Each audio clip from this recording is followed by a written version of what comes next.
Good morning class 9th NCERT mathematics में आज math first topic में नंबर सिस्टम चैप्टर में हम लोग टॉपिक रिवीजन करने जा रहे हैं टर्मिनेटिंग एंड रिकरिंग डेसिमल्स।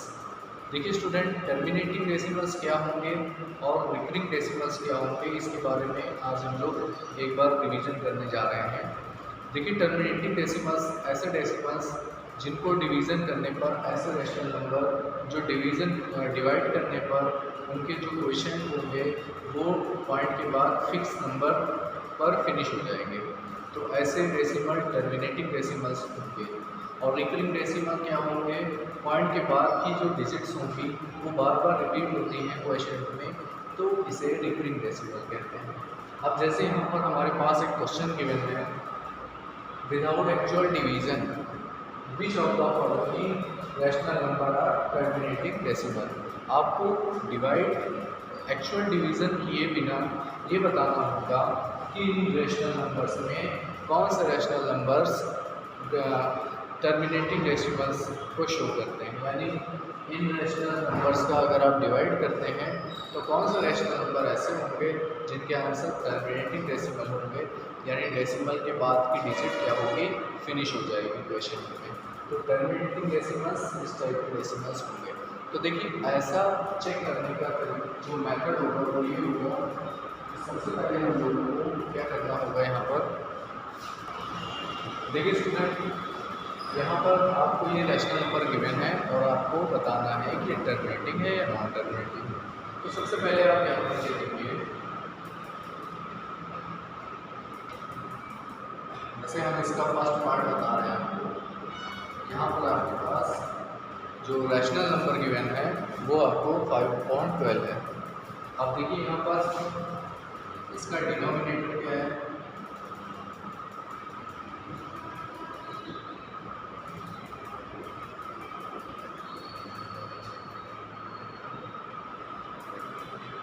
देखिए स्टूडेंट, यहाँ पर जो डिनोमिनेटर है वो क्या गिवन है, डिनोमिनेटर इसका 12 गिवन है।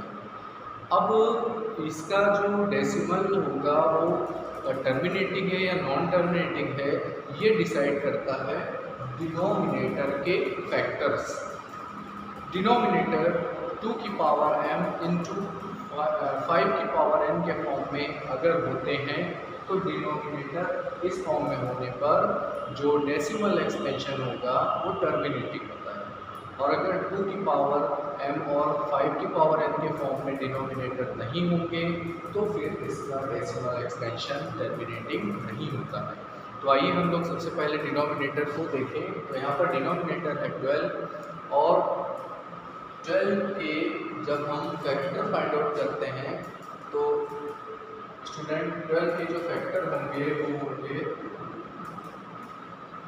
12 इक्वल्स टू 2 इंटू 2 इंटू 3, यानी आप इसको लिख सकते हैं 2 की पावर 2 इंटू 3 की पावर 1। देखिए यहाँ पर 2 की पावर 3 इंटू 3 की पावर 1 आ गया है, और यहाँ पर जो इसका फैक्टर है उसमें देखिए ये 3 भी इन्वॉल्व हो रहा है, और यहाँ पर 2 की पावर 2 के साथ 3 भी इन्वॉल्व हो रहा है। इसका मीन्स क्या हुआ यहाँ पर कि यहाँ पर जो प्राइम फैक्टर है डिनोमिनेटर का वो 3 है, और ये 2 की पावर 5 और 2 की पावर m और 5 की पावर n से क्या है, डिफरेंट है। तो जब यहाँ पर 3 भी आ रहा है तो ऐसे केस में क्या होगा, यहाँ पर इसका जो टर्मिनेटिंग डेसिमल होगा वो टर्मिनेटिंग डेसिमल नहीं होगा, क्योंकि यहाँ पर 3 भी आ रहा है। तो आपको यहाँ पर क्या लिखना होगा, आप लोग ध्यान से देखिए,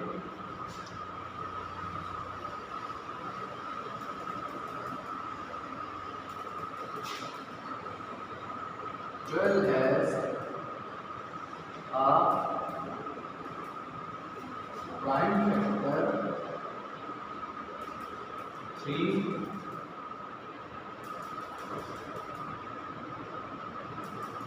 अदर है।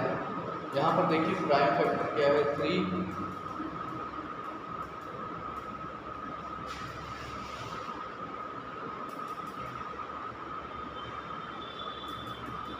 which is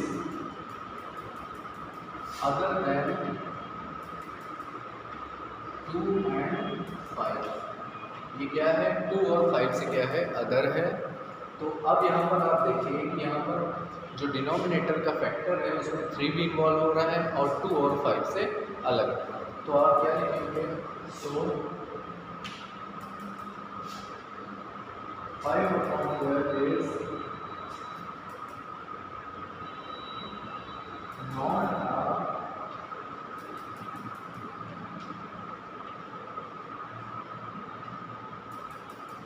terminating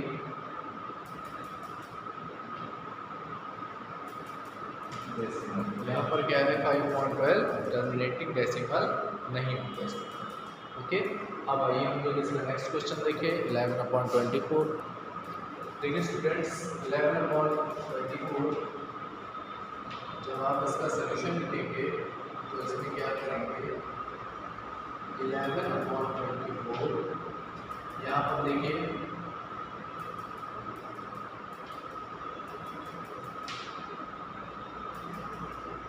denominator is 24 and 24 equals to, देखिए इसको आप फैक्टर कर लीजिए 2 into 2 into 2 into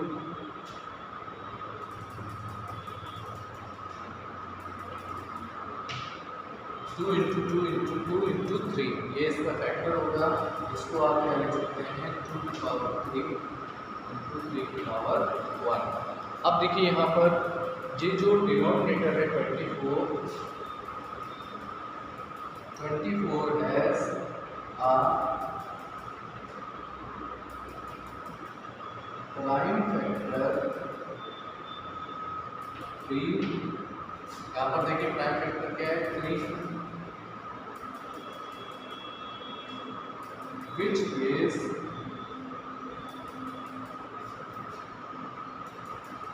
other than 2 and 5। 2 और 5 से क्या है ये अदर है और यहाँ पर प्राइम फैक्टर में 3 भी है। तो बेटा जब डिनोमिनेटर का फैक्टर 2 और 5 के फॉर्म में होगा तो टर्मिनेटिंग डेसिमल होगा, या केवल 2 के फॉर्म में हो या केवल 5 के फॉर्म में हो तभी वो टर्मिनेटिंग डेसिमल होगा। लेकिन अगर 2 और 5 से अलग कोई भी नंबर यहाँ पर फैक्टर में आएगा डिनोमिनेटर के, जैसे 3 होगा तो अदर होगा नंबर, तो फिर वो टर्मिनेटिंग डेसिमल नहीं होगा। ओके डियर स्टूडेंट, तो यहाँ कहते हैं 24 has a prime factor 3 which is other than 2 and 5। फिर आप क्या करेंगे, सो 11/24 is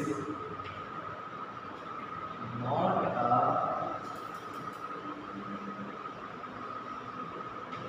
terminating डेसिमल। यहाँ पर ये क्या है टर्मिनेटिंग डेसिमल नहीं होगा। ओके बेटा, अब हम लोग नेक्स्ट क्वेश्चन देखते हैं। इसके बाद वाला क्वेश्चन आप लोग अपने से ट्राई करेंगे 27/80 वाला, या आप लोग देख लीजिए हर पार्ट 27/80 गिवन है। सबसे पहले आप क्या लिखिएगा, यहाँ पर देखिए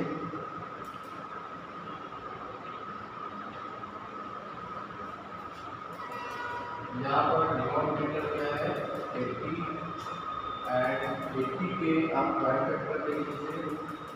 तो बेटा 80 को आप जब डिवाइड करेंगे तो 80 के जो प्राइम फैक्टर होंगे वो होंगे 2⁴ इंटू 5। तो यहाँ पर देखिए 80 हैज़ नो प्राइम फैक्टर, देखिए यहाँ पर कोई प्राइम फैक्टर ऐसा नहीं है। 80 has no prime factor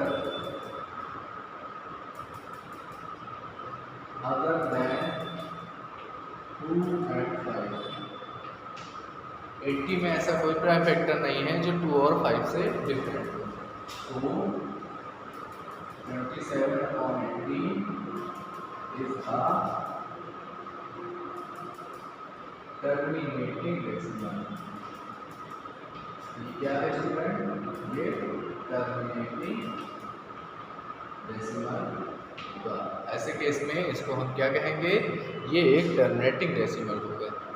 okay बेटा, तो इस टाइप से आप लोग क्वेश्चन ट्राई करेंगे। आइए नेक्स्ट क्वेश्चन देखें। देखिए स्टूडेंट, नेक्स्ट क्वेश्चन यहाँ पर गिवन है, express each of the following decimals as a fraction in simplest form. आपको ये फ्रैक्शन को यहाँ पर ये जो पॉइंट में दिए गए हैं डेसिमल्स, इसको आपको फ्रैक्शन के फॉर्म में लिखना होगा।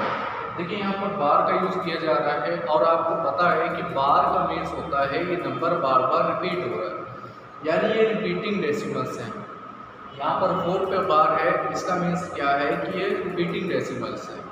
और इसको आप लोग सबसे पहले क्या करते हैं, जैसे आपके पास ये क्वेश्चन गिवन है 0.3 बार, तो आपको क्या करना होगा, इसको आपको x के इक्वलेंट करना है 0.3 बार।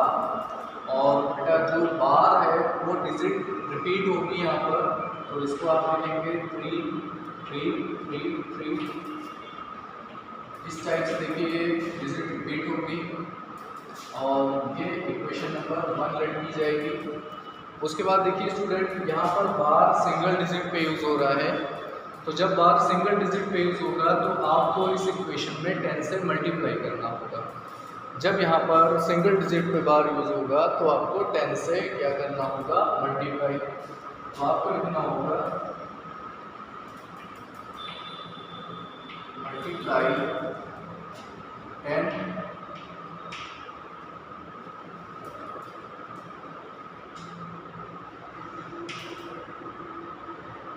in equation, multiply by 10 in equation first.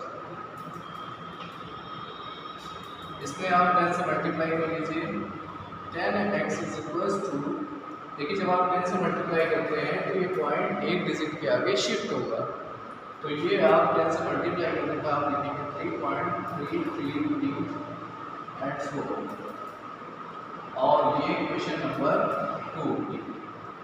इसके बाद स्टूडेंट इसको सॉल्विंग करने के लिए इक्वेशन नंबर 2 और इक्वेशन नंबर 1 सब्ट्रैक्ट कर लीजिएगा। तो क्या लिखेंगे आप लोग, ऑन सब्ट्रैक्टिंग